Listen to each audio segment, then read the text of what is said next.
এ বিষয়ে যেভাবে নাগরিক সেবা আসলে ডেডলকের দিকে যাচ্ছে, এ বিষয়ে আর আসলে চুপ থাকার মতো পরিবেশ পরিস্থিতি নেই, এবং সরকারের উচ্চ পর্যায়ে এটা নিয়ে কনসার্ন আছে। সারা দেশে যেই সাপোজ একটা হচ্ছে স্থানীয় গ্রামীণ অবকাঠামো বা গ্রামীণ সড়ক উন্নয়নের যে কাজ, সেটাতে বাজেট বরাদ্দের ক্ষেত্রে একটা দেখা যায় যে হয়তো গোপালগঞ্জের একটা উপজেলায় বেশি, রংপুরের একটা উপজেলায় একেবারেই নমিনাল।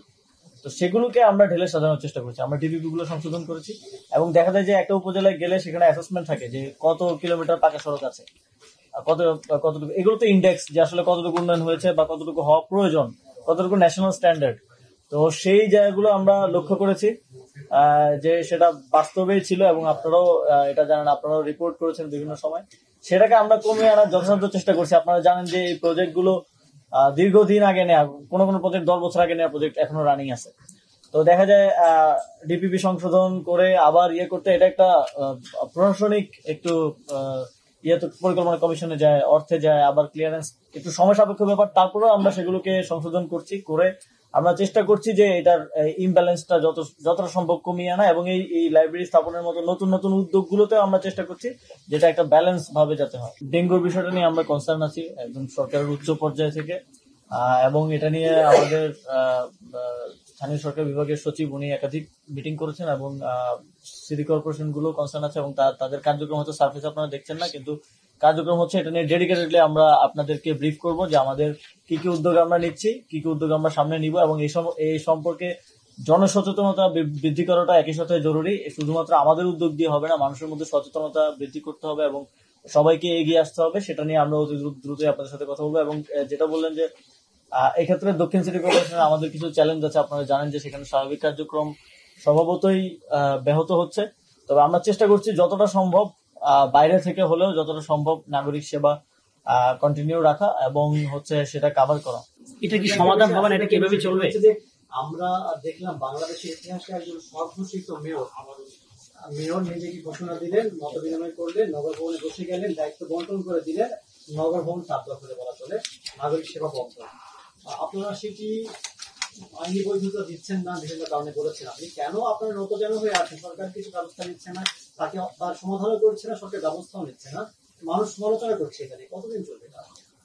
এই বিষয় নিয়ে সরকার কনসার্ন আছে, এবং এই বিষয়ে আসলে প্রথম থেকেই এককভাবে সিদ্ধান্ত নেওয়ার কোনো বিষয় না। আপনারা জানেন যে এই সরকার আমরা গুড কোঅর্ডিনেশনের মাধ্যমে কাজ করে থাকি।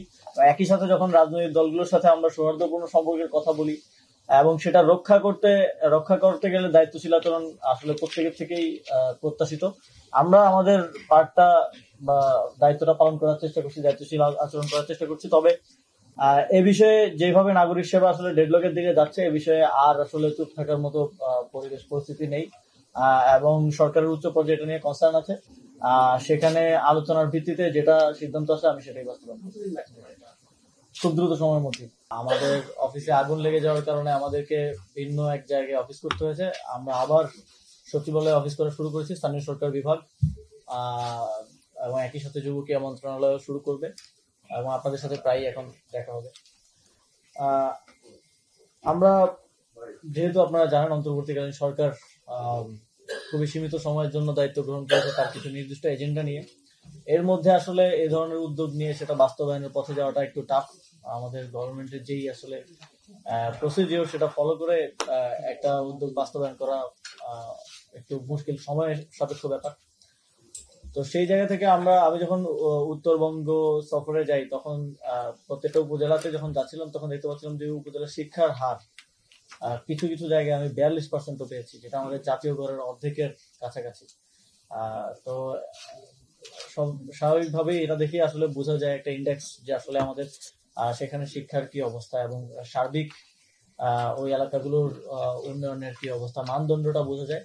সেই জায়গা থেকে আমাদের একটা উদ্যোগ ছিল যে যেই উপজেলাগুলোতে প্রাথমিকভাবে শিক্ষার হার জাতীয় গড়ের থেকে কম, সেই উপজেলাগুলোতে আমরা পাবলিক লাইব্রেরি স্থাপন করব। এবং আপনারা জানেন যে এটার জন্য ওইভাবে বাজেটে বরাদ্দ না থাকে, আমাদের যে বিশেষ বরাদ্দ আছে সেখান থেকে আমরা উদ্যোগটা নিয়েছি, যে কারণে মাত্র 23 কোটি টাকা আমরা 44টা উপজেলায় পাবলিক লাইব্রেরি করছি। এবং আমাদের লক্ষ্য থাকবে যে এটা সারা দেশের প্রত্যেকটি উপজেলায় যেখানে এরকম ডেডিকেটেড পাবলিক লাইব্রেরি নেই সবগুলো উপজেলায় আমরা এটা বাস্তবায়ন করবো। আমরা একটা প্রজেক্ট নিয়ে দ্রুতই সেটা বাস্তবায়নের পথে এগিয়ে যাব।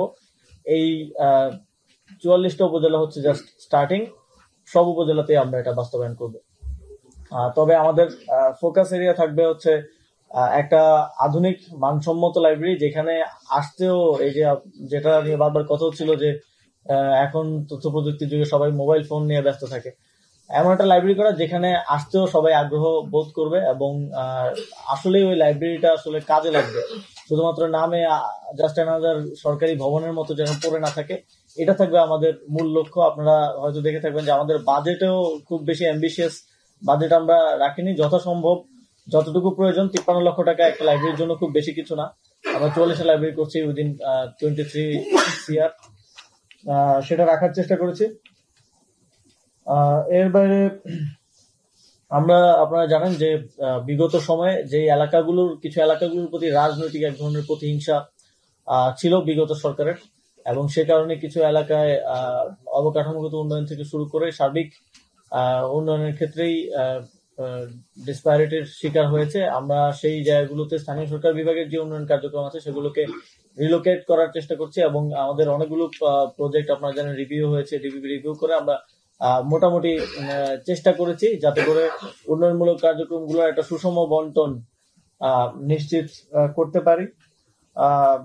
এর বাইরে আপনারা জানেন যে আমাদের শিক্ষার হার এবং হচ্ছে দারিদ্র্যের হার, এই ইন্ডেক্স গুলো উত্তরবঙ্গের ক্ষেত্রে আসলে বাকি দেশের যে গড়ের থেকে অনেক কম রয়েছে। সেখানে আমরা আরো কিছু উদ্যোগ নিয়েছি, কিছু কমিটমেন্ট আমাদের ছিল উত্তরবঙ্গের মানুষের প্রতি যখন আমরা সফরে গিয়েছিলাম।